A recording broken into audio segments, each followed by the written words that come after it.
afternoon from Los Angeles, California. I'm Dr. Ryan Alba. Let's just start with what is shaping up to be a major day on Capitol Hill regarding the January 6th insurrection and the disgraced former President Donald Trump. The January 6th House Committee has made 3 criminal referrals for the disgraced, twice impeached ex-president. Now the referrals are expected to ask the Justice Department to pursue at least 3 criminal charges against the single-term, twice impeached disgraced former president, all related to the Capitol riot: obstructing of an official proceeding, conspiracy to defraud the United States government, and inciting or assisting an insurrection. Now, it's important to note, while this is huge and a great news for democracy, the criminal referrals carry no official legal weight. It's now up to the Justice Department to decide whether or not to charge the disgraced Trump with or anyone else the committee might refer. When asked for a comment, a Trump campaign spokesperson shared a statement from Friday attacking the committee, adding the campaign will have more to say after referrals are made public. According to NBC News, the committee has also discussed John Eastman, a conservative lawyer on Trump's legal team, who authored a memo outlining a theory of how the disgraced ex-president could hold on to the power on January 6, 2021. In addition to that, NBC News has reported that the committee plans to refer several Republican members of Congress to the House Ethics Committee for their defiance of congressional subpoenas. According to NBC News, committee member and Democratic Congressman Jamie Raskin of Maryland said in part that the committee is now referring members of Congress for appropriate sanctions with the House Ethics Committee for failure to comply with legal subpoenas. Several months ago, you tasked several of our members in a subcommittee with bringing recommendations to the full committee about potential referrals to the Department of Justice and other authorities based on evidence of criminal and civil offenses that has come to our attention over the course of our investigation. We are now prepared to share those recommendations today. Mr. Chairman, let me begin with some relevant background considerations to our criminal referrals. The dangerous assault on American constitutional democracy that took place on January 6, 2021 consists of hundreds of individual criminal offenses. Most such crimes are already being prosecuted by the Department of Justice. We proposed to the committee advancing referrals where the gravity of the specific offense, the severity of its actual harm, and the centrality of the offender to the overall design of the unlawful scheme to overthrow the election compel us to speak. Ours is not a system of justice where foot soldiers go to jail and the masterminds and ringleaders get a free pass. Mr. Chairman, as you know, our committee had the opportunity last spring to present much of our evidence to a federal judge, something that distinguishes our investigation from any other congressional investigation I can recall.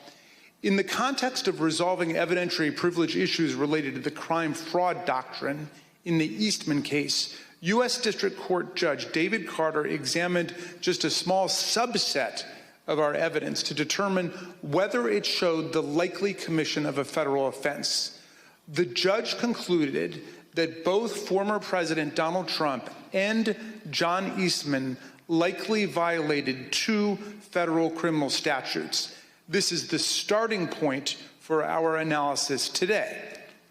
The first criminal statute we invoke for referral, therefore, is Title 18, Section 1512C, which makes it unlawful for anyone to corruptly obstruct, influence, or impede any official proceeding of the United States government. We believe that the evidence described by my colleagues today and assembled throughout our hearings warrants a criminal referral of former President Donald J. Trump, John Eastman, and others for violations of this statute. The whole purpose and obvious effect of Trump's scheme were to obstruct, influence, and impede this official proceeding, the central moment for the lawful transfer of power in the United States. Second, we believe that there is more than sufficient evidence to refer former President Donald J. Trump, John Eastman, and others for violating Title 18, Section 371. This statute makes it a crime to conspire to defraud the United States. In other words, to make an agreement to impair, obstruct, or defeat the lawful functions of the United States government by deceitful or dishonest means. Former President Trump did not engage in a plan to defraud the United States acting alone.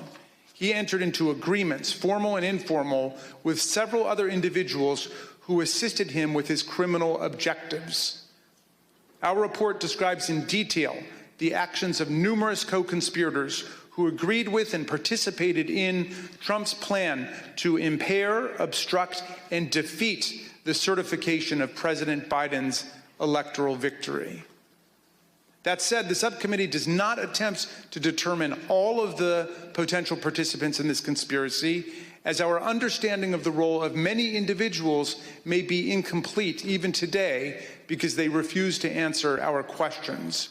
We trust that the Department of Justice will be able to form a far more complete picture through its own investigation.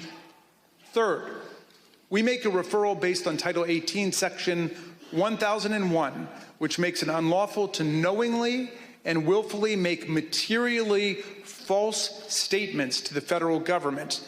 The evidence clearly suggests that President Trump conspired with others to submit slates of fake electors to Congress and the National Archives.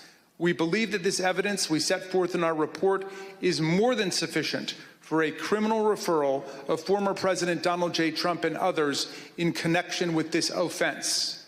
As before, we don't try to determine all of the participants in this conspiracy, many of whom refuse to answer our questions while under oath. We trust that the Department of Justice will be able to form a more complete picture through its own investigation. The fourth and final statute we invoke for referral is Title 18, Section 2383. The statute applies to anyone who incites, assists, or engages in insurrection against the United States of America, and anyone who gives aid or comfort to an insurrection. An insurrection is a rebellion against the authority of the United States. It is a grave federal offense anchored in the Constitution itself, which repeatedly opposes insurrections and domestic violence, and indeed uses participation in insurrection by office holders as automatic grounds for disqualification from ever holding public office again at the federal or state level. Anyone who incites others to engage in rebelling, assists them in doing so, or gives aid and comfort to those engaged in insurrection is guilty of a federal crime.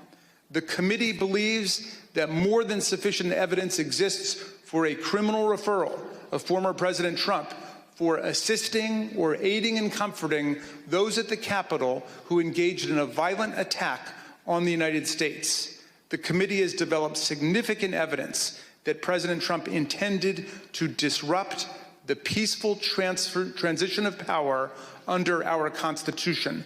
The President has an affirmative and primary constitutional duty to act to take care that the laws be faithfully executed.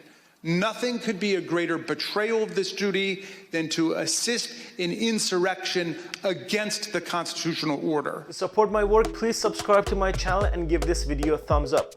Also, please don't forget to hit the bell icon so you wouldn't miss any of my new videos. Thanks for watching.